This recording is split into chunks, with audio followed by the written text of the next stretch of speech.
Ma sœur, elle m'a toujours dit de regarder quand je traversais. Et à chaque fois, je lui disais, mais non, t'inquiète, ça arrive pas à moi, ça va arriver à quelqu'un d'autre, ça nous arrive jamais ces stories.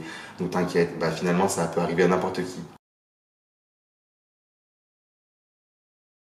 Je suis ici aujourd'hui pour vous raconter ma petite histoire. J'ai eu un accident de voiture, j'avais 15 ans, c'était il y a 10 ans. Je voulais aller faire du sport, à l'époque j'habitais devant le parc Monceau, donc je me suis dit tranquille, je sors, on est dimanche, je peux aller courir, et en fait, bah non. Dieu n'avait pas voulu que j'aille courir, en fait, mais moi je voulais pas, donc je me suis fait renverser par une voiture. Je descends de chez mes parents, je traverse la rue sur le passage piéton, au feu rouge, comme ma mère me l'a toujours appris quand j'étais petit. Je vois une voiture au loin qui arrive, mais c'était feu rouge, tranquille. Et je crois qu'elle ne m'a pas vu parce qu'elle m'a percuté. Donc je me prends la tête contre le rétro. J'ai fait un roulé-boulé sur la voiture et j'ai atterri 10 mètres plus loin. Un vol plané, j'ai défoncé la voiture, le rétro de devant était mort. Moi je me réveille 1 heure après à l'hôpital. J'ai aucun souvenir, je me suis juste réveillé à l'hôpital, on m'a raconté un peu, donc après j'ai réussi un peu à me faire ma propre idée de comment ça s'est passé. Donc j'étais par terre, tout mon corps était dans une mare de sang. Il y avait vraiment une mare de sang, j'étais ouvert du côté gauche, de tout le côté gauche en fait de mon corps.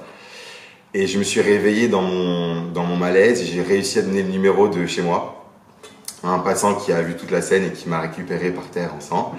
Et là, donc il a réussi à appeler ma mère et ma mère est descendue de chez elle. Donc vous imaginez bien la mère juive tunisienne qui descend en pyjama, qui voit son fils ensanglanté. Ça se dit ensanglanté? Ouais. Ouais, alors ensanglanté par terre. Et donc du coup, je me suis réévanoui, je me suis réveillé vraiment à l'hôpital et là, j'ai compris que je sentais plus mes jambes, je sentais plus mon bras. Il me restait que la main droite, heureusement. Pendant à peu près 3 mois, je suis resté dans un lit. Je pouvais pas bouger. C'était très compliqué, surtout le premier mois où vraiment j'avais perdu, bon déjà j'ai pas beaucoup de muscles, mais j'avais perdu tous les muscles de mon corps, donc je pouvais même pas me redresser, j'avais mal au coccyx, donc je devais tout faire allongé. Qui dit tout dit manger, se doucher, aller aux toilettes dans un lit. C'était un peu compliqué ça. Pendant ces 3 mois allongés, qu'est-ce que j'ai fait? C'était très long, c'était vraiment je pense les 3 mois les plus longs de ma vie. J'ai acheté une Wii et à l'époque c'était la révolution parce que c'était la première manette sans fil. Donc j'étais comme un enfant, je pouvais jouer dans mon lit, j'avais que la main droite donc c'était charmé, je pouvais faire Mario Kart, toutes ces conneries. Ma mère, vu qu'elle pensait que j'étais un peu Einstein à l'époque, même si c'était déjà perdu d'espoir, elle mettait cours particuliers sur cours particuliers en mode maths, physique, SVT dans mon lit. J'étais à l'agonie, elle m'a rajouté des tannées tous les matins de 8h à 10h j'avais un cours. Après, ce qui était cool aussi, c'est que j'avais plein de copains et j'habitais collé au lycée donc tout le monde venait me voir tout le temps, ma famille pareil. Donc en vrai c'était long, c'était relou. Mes parents ils l'ont vécu comment? Je pense que ma mère est traumatisée. J'ai juste un souvenir. Si on me demande quel est le pire souvenir de ça, je pense que le pire souvenir c'est quand je suis à l'hôpital dans le lit roulant là, je sais pas comment ça s'appelle, et qu'on va me faire un scanner pour mes genoux pour voir si je peux remarcher un jour. Et là je me retourne, je tourne ma tête et je vois ma mère en pleurs dans la salle d'attente en train de pleurer, je voyais elle levait les yeux au ciel en mode elle prie pour que j'ai rien et moi j'étais là avec mon seul bras qui marchait. Non mais Mams, t'inquiète, je te jure ça va aller, regarde, t'inquiète pas et tout, t'inquiète vraiment pas. Et je pense que c'était la journée la plus longue de sa vie, enfin de la vie aussi de mon père, c'était leur journée la plus longue. Vraiment c'était un mauvais dimanche. Après les 3 mois, j'ai eu 3 mois où en fait je pouvais pas du tout m'asseoir. Où vraiment je pouvais rester qu'allongé, vraiment qu'allongé, je pouvais pas du tout même me redresser. J'avais hyper mal en bas du dos, hyper mal aux abdos, hyper mal au cul. Tout mon bas était bloqué, je ne pouvais rien faire. Donc vraiment j'ai eu 2 mois et demi, 3 mois où vraiment c'était de décembre à février où c'était vraiment compliqué. Après il y a eu l'épisode fauteuil roulant et là où j'ai pu un peu rouler chez moi, où j'ai pu un peu aller sur le balcon, un peu m'aérer. Je suis même allé dans mon lycée. Et j'étais resté par contre 2 mois en fauteuil roulant et j'ai réappris à marcher après 1 mois après. Parce que du coup, plus pendant 5 mois, j'ai pas marché, j'étais resté dans un lit, j'avais plus de muscles, plus rien. Donc il fallait que je fasse de la rééducation et ça par contre c'était vraiment compliqué. À 15 ans, t'es là, tu apprends à marcher, on te apprend à monter les marches, à accorder ton cerveau avec ton pied. Ça a l'air logique, depuis 15 ans tu le fais, mais en fait non. Donc tu reviens à l'âge du bébé qui apprend à marcher.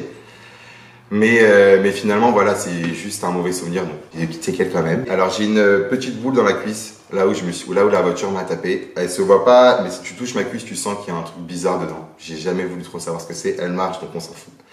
Et j'ai un problème, je peux pas je peux plus contracter mon bras. Je pouvais avant, enfin, c'était un bras qui marchait. Là, il n'y a rien. L'autre, je peux le contracter et lui non. Lui, c'est, je sais pas, ça passe plus dans mon cerveau. C'est les seuls petits séquelles que j'ai, donc c'est vraiment minime. C'était juste chiant pour l'école. Parce que je suis arrivé, par exemple, en russe. Moi, j'ai commencé russe en seconde. On apprenait l'alphabet. Je suis revenu 5-6 mois après, ils savaient tous parler. Ils étaient tous bilingues. Donc moi, j'arrive encore avec mon truc, avec les lettres écrites en russe, ce hiéroglyphe, donc je comprenais rien. Eux, ils étaient tous en train de parler en russe, en train de faire des blagues et tout, donc je me suis un peu senti à l'écart. Alors, le chauffeur en question, ce qui était bien, c'est que quand on m'a raconté l'histoire, c'est que il pleuvait ce jour-là. Et donc, quand il m'a heurté, il s'est pris un poteau, il a voulu s'enfuir. Mais il y a quelqu'un, un passant, qui l'a intercepté, qui a bloqué la porte de sa voiture et qui a appelé les flics. Donc, il a eu 3 mois de prison. Il a eu 3 mois de prison, je ne l'ai jamais vu, je ne l'ai jamais entendu. Enfin, mon père, quand il est arrivé, vous imaginez la scène, je pense qu'il avait envie de lui casser la gueule. Mais après, moi, non, moi, je l'ai jamais vu, j'ai aucun souvenir. Je trouve que je l'ai même déjà recroisé, je ne sais pas. Est-ce que je lui en veux? Est-ce que je lui en veux? Bah non, parce que j'ai rien eu. Donc en soi, c'est juste un mauvais souvenir, on va dire.